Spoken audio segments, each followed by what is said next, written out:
ನಮಸ್ಕಾರ, ಶುಭೋದಯ. ಶಿವಶಕ್ತಿ ಜ್ಞಾನ ಮತ್ತು ಶಕ್ತಿಯ ದರ್ಶನ ವಿಶೇಷ ಕಾರ್ಯಕ್ರಮಕ್ಕೆ ತಮ್ಮೆಲ್ಲರಿಗೂ ಆತ್ಮೀಯ ಸ್ವಾಗತ ಹೇಳ್ತಾ ಇರೋದು ನಾನು ಅನುಷಾ. ಸೊ ಮೊದಲನೇ ಬಾರಿ ನಮ್ಮ ಚಾನಲ್ ವೀಕ್ಷಿಸ್ತಾ ಇದ್ದೀರಾ ಅಂತಂದರೆ ಈಗಲೇ ಸಬ್ಸ್ಕ್ರೈಬ್ ಮಾಡಿ, ನಮ್ಮ ವಿಡಿಯೋಸ್ನ ಲೈಕ್ ಮಾಡಿ.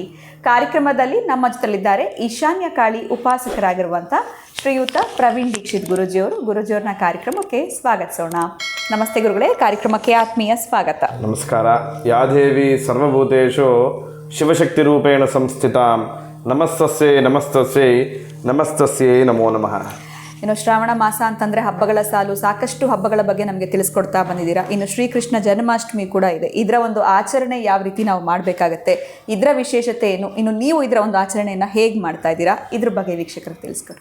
ಖಂಡಿತವಾಗಿಯೂ ಬಹಳ ವಿಶೇಷವಾಗಿ ಶ್ರೀಕೃಷ್ಣ ಜನ್ಮಾಷ್ಟಮಿ ದಿನಾಂಕ 26ನೇ ತಾರೀಕು ಕೃಷ್ಣ ಜನ್ಮಾಷ್ಟಮಿಯ ಪ್ರಯುಕ್ತ ನಾವು ಶ್ರೀಕೃಷ್ಣನ ಪರಮ ಭಕ್ತರು. ಯಾಕೆ ಅಂದರೆ ನಾವು ಆರಾಧನೆ ಮಾಡೋದು ಮಹಾಕಾಳಿಯನ್ನು ಆರಾಧನೆ ಮಾಡ್ತಿದ್ದಿದ್ದು ಶ್ರೀಕೃಷ್ಣ ಪರಮಾತ್ಮ. ಹಾಗಾಗಿ ಅವನ ಒಂದು ಸನ್ಮಾರ್ಗದಲ್ಲಿ ನಾವು ನಡೀತಾ ಬರ್ತಾ ಇರೋದ್ರಿಂದ 26ನೇ ತಾರೀಕು ಸಂಜೆ ಶ್ರೀಕೃಷ್ಣ ಜನ್ಮಾಷ್ಟಮಿ ಪ್ರಯುಕ್ತ ನಾವು ಕೂಡ ಮತ್ತೆ ನಮ್ಮ ಪುರೋಹಿತ ವರ್ಗದವರಿಂದ ಅವತ್ತಿನ ಸಂಜೆ 4 ಗಂಟೆಗೆ ನಾವು ಶ್ರೀಕೃಷ್ಣನಿಗೆ 1,00,000 ತುಳಸಿ ಅರ್ಚನೆಯನ್ನು ನೆರವೇರಿಸಬೇಕು ಅಂತ ಭಗವಂತನ ಒಂದು ಪ್ರೇರೇಪಣೆ ಆಗಿದೆ. ಹಾಗಾಗಿ ನಮ್ಮ ಪುರೋಹಿತ ವರ್ಗದವರು ಅವತ್ತಿನ ದಿನ ವಿಶೇಷವಾಗಿ ಶ್ರೀಕೃಷ್ಣನಿಗೆ ಎಲ್ಲ ರೀತಿಯ ಆರಾಧನೆಯನ್ನು, ಪೂಜೆ ಪುನಸ್ಕಾರವನ್ನು ಮಾಡಬೇಕು ಅಂತ ಎಲ್ಲ ವ್ಯವಸ್ಥೆಯನ್ನು ಮಾಡ್ಕೊತಾ ಇದ್ದೀವಿ. ಶ್ರೀಕೃಷ್ಣ ಅಂದಿದ ತಕ್ಷಣ ತುಳಸಿ ಅಂತ ಹೇಳ್ತೀವಿ. ಶ್ರೀಕೃಷ್ಣನಿಗೂ ತುಳಸಿಗೂ ಏನು ಸಂಬಂಧ ಅಂತ ಅಂದಾಗ, ಶ್ರೀಕೃಷ್ಣ ನಾವು ಯಾವುದೇ ರೀತಿಯ ಆರಾಧನೆಯನ್ನು ಮಾಡಿದಾಗ, ಯಾವುದೇ ದಾನವನ್ನು ಮಾಡಿದಾಗ ಒಂದು ತುಳಸಿ ದಳವನ್ನು ತಗೊಂಡು ಕೃಷ್ಣಾರ್ಪಣ ಮಸ್ತು ಅಂತೀವಿ. ಅಂದರೆ ತುಳಸಿ ಪ್ರಿಯ ಶ್ರೀಕೃಷ್ಣ ಪರಮಾತ್ಮ. ಯಾಕೆ ಅಂದಾಗ, ತುಳಸಿಯನ್ನು ಶ್ರೀಕೃಷ್ಣನಿಗೆ ಸಮರ್ಪಣೆಯನ್ನು ಮಾಡಿದಾಗ ಹೇಗೆ ಶಿವನಿಗೆ ಬಿಲ್ವಪ್ರಿಯ ಅಂತ ಹೇಳ್ತೀವಿ, ಅದೇ ರೀತಿ ಶ್ರೀಕೃಷ್ಣ ತುಳಸಿ ಪ್ರಿಯ. ಆ ತುಳಸಿಯನ್ನು ಸಮರ್ಪಣೆ ಮಾಡಿದಾಗ ಶ್ರೀಕೃಷ್ಣ ಪೂರ್ಣವಾದ ಅನುಗ್ರಹವನ್ನು ಕೊಡ್ತಾನಂತೆ.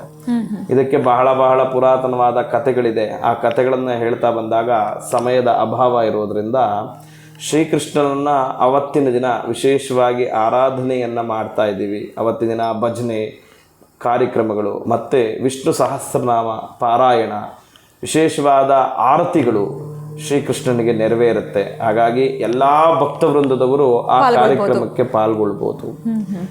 ಮತ್ತು ವಿಶೇಷವಾಗಿ ಅವತ್ತಿನ ದಿನ ಯಾರೂ ಕೂಡ ಊಟವನ್ನು ಮಾಡಬಾರ್ದು. ಶ್ರೀಕೃಷ್ಣ ಜನ್ಮಾಷ್ಟಮಿ ಅಂದಿದ ತಕ್ಷಣ ಫಲಹಾರ ಅಂತ ಹೇಳ್ತೀವಿ. ಕೃಷ್ಣನಿಗೆ ಏನು ಇಷ್ಟ? ಅವಲಕ್ಕಿ ಕುಚೇಲ ಒಂದಿಡಿ ಅವಲಕ್ಕಿ ಕೊಟ್ಟಿದ ತಕ್ಷಣ ಶ್ರೀಕೃಷ್ಣ ತೃಪ್ತನಾಗಿ ಅವನಿಗೆ ದರ್ಶನದ ಭಾಗ್ಯವನ್ನು ಕೊಟ್ಟ. ಅದೇ ರೀತಿಯಾಗಿ ಅವತ್ತು ದಿನ ನಾವು ವಿಶೇಷವಾದ ಫಲಹಾರ ನೈವೇದ್ಯಗಳನ್ನು ಶ್ರೀಕೃಷ್ಣನಿಗೆ ಅರ್ಪಣೆಯನ್ನು ಮಾಡಿ ಎಲ್ಲ ಭಕ್ತವೃಂದದವರಿಗೆ ಅದನ್ನು ವಿತರಣೆಯನ್ನು ಮಾಡ್ತಾ ಇದ್ದೀವಿ. ಹಾಗಾಗಿ ಎಲ್ಲರೂ ಕೂಡ ಪಾಲ್ಗೊಳ್ಬೋದು. ಎಷ್ಟು ಗಂಟೆಗೆ ಬರಬೇಕಾಗತ್ತೆ ಬರುವಂಥವ್ರು ಈ ಕಾರ್ಯಕ್ರಮದಲ್ಲಿ ಪಾಲ್ಗೊಳ್ಳೋರು? ಸಂಜೆ 4:00ವರೆಗೆ ಪೂಜೆ ಪ್ರಾರಂಭ ಆಗುತ್ತೆ. 7:00ವರೆಗೆ ಮಹಾಮಂಗಳಾರತಿಯನ್ನು ಇಟ್ಟಿದ್ದೀವಿ.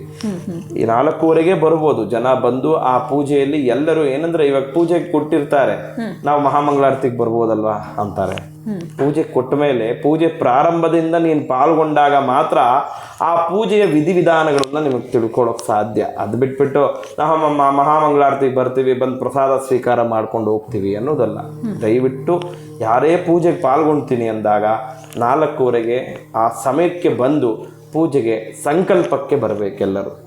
ಅಂದ್ರೆ ಬರುವಂತವ್ರು ತುಳಸಿ ಏನಾದರೂ ತರಬಹುದಾ ಗುರುಗಳೇ? 1,00,000 ತುಳಸಿ ಅರ್ಚನೆ ಮಾಡ್ತಾ ಇರೋದ್ರಿಂದ ಖಂಡಿತವಾಗಿಯೂ ತುಳಸಿಯನ್ನು ತರ್ಬೋದು. ಕೃಷ್ಣನಿಗೆ ಬಹಳ ವಿಶೇಷವಾಗಿ ಬೆಣ್ಣೆ ನೈವೇದ್ಯ ಆಗುತ್ತೆ, ಬೆಣ್ಣೆಯನ್ನು ತರ್ಬೋದು. ಮತ್ತೆ ಅವಲಕ್ಕಿ ಅಂದಿದ ತಕ್ಷಣ ನಾವೇನು ಮಾಡ್ತೀವಿ, ಅವತ್ತಿನ ದಿನ ಅವಲಕ್ಕಿ ಪ್ರಸಾದಗಳನ್ನು ಮಾಡ್ತೀವಿ. ಹಾಗಾಗಿ ಅವಲಕ್ಕಿಯನ್ನು ತಂದು ಕೊಡ್ಬೋದು. ಎಲ್ಲರಿಗೂ ಪ್ರಸಾದ ಮಾಡಿ ವಿತರಣೆಯನ್ನು ಆಗ್ತಾ ಇರುತ್ತೆ ನಮ್ಮ ಒಂದು ವೃಂದದವರಿಂದ. ಹಾಗಾಗಿ ನಿಮ್ಮ ಕೈಲಾದ ಸೇವೆಯನ್ನು ಖಂಡಿತವಾಗಿಯೂ ಕೃಷ್ಣನಿಗೆ ವರ್ಷಕ್ಕೆ ಒಮ್ಮೆ ನಾವು ಆರಾಧನೆ ಮಾಡ್ತೀವಿ. ಯಾವಾಗಲೂ ಬನ್ನಿ ದಿನ ನಾವು ಶ್ರೀಕೃಷ್ಣ ಜನ್ಮಾಷ್ಟಮಿ ಮಾಡ್ತೀವಿ ಅಂದರೆ ಬರ್ತೀರಾ? ಇಲ್ಲ. ಅದೇ ರೀತಿಯಾಗಿ ಈ ಬಹುಳ ಅಷ್ಟಮಿಯಲ್ಲಿ ವಿಶೇಷವಾಗಿ ಆ ಶ್ರೀಕೃಷ್ಣನ ಆರಾಧನೆಯನ್ನು ಮಾಡೋ ಒಂದು ಫಲ ನಮಗೆ ಸಿಕ್ಕಿದೆ, ನಿಮಗೂ ಸಿಕ್ಕಿದೆ ಆ ಭಾಗ್ಯ. ಎಲ್ಲರೂ ಪಾಲ್ಗೊಳ್ಬೋದು. ಖಂಡಿತವಾಗ್ಲೂ ಇದೇ ಶ್ರೀಕೃಷ್ಣ ಜನ್ಮಾಷ್ಟಮಿ ಆಗಸ್ಟ್ 26ನೇ ತಾರೀಕು ನಡೀತಾ ಇರುವಂಥ ಒಂದು ವಿಶೇಷ ಕಾರ್ಯಕ್ರಮದ ಬಗ್ಗೆ ನಮಗೆ ಮಾಹಿತಿನ ತಿಳಿಸ್ಕೊಟ್ಟಿದ್ದೀರಾ. ಇನ್ನು ವೀಕ್ಷಕರು ಕೂಡ ಇದರಲ್ಲಿ ಭಾಗಿಯಾಗ್ಬೋದು ಅಂತ ತಿಳಿಸಿದ್ದೀರಾ. ಧನ್ಯವಾದಗಳು ಗುರುಗಳೇ, ತಮಗೆ ನಮಸ್ಕಾರ. ಜೈ ಶ್ರೀಕೃಷ್ಣ. ಇನ್ನೇನು ಕೆಲವೇ ದಿನಗಳಲ್ಲಿ ಶ್ರೀಕೃಷ್ಣ ಜನ್ಮಾಷ್ಟಮಿ ದಿನಾಚರಣೆ ಬರ್ತಾ ಇದೆ. ಇದರ ಒಂದು ಪ್ರಯುಕ್ತ ವಿಶೇಷವಾಗಿರುವಂಥ ಕಾರ್ಯಕ್ರಮದಲ್ಲಿ ನೀವು ಕೂಡ ಪಾಲ್ಗೊಳ್ಳಬಹುದು. ಹೆಚ್ಚಿನ ಮಾಹಿತಿ ಬೇಕು ಅಂತಂದರೆ ಸ್ಕ್ರೀನ್ ಮೇಲೆ ನಿಮಗೆ ಸಂಖ್ಯೆಗಳು ಬರ್ತಾ ಇದೆ, ಕರೆ ಮಾಡಿ ಮಾಹಿತಿಯನ್ನು ಪಡೆದುಕೊಳ್ಳಿ ಅಂತ ಹೇಳ್ತಾ ಕಾರ್ಯಕ್ರಮವನ್ನು ಮುಗಿಸುವಂತಹ ಸಮಯ ಆಗಿದೆ. ನಮಸ್ಕಾರ.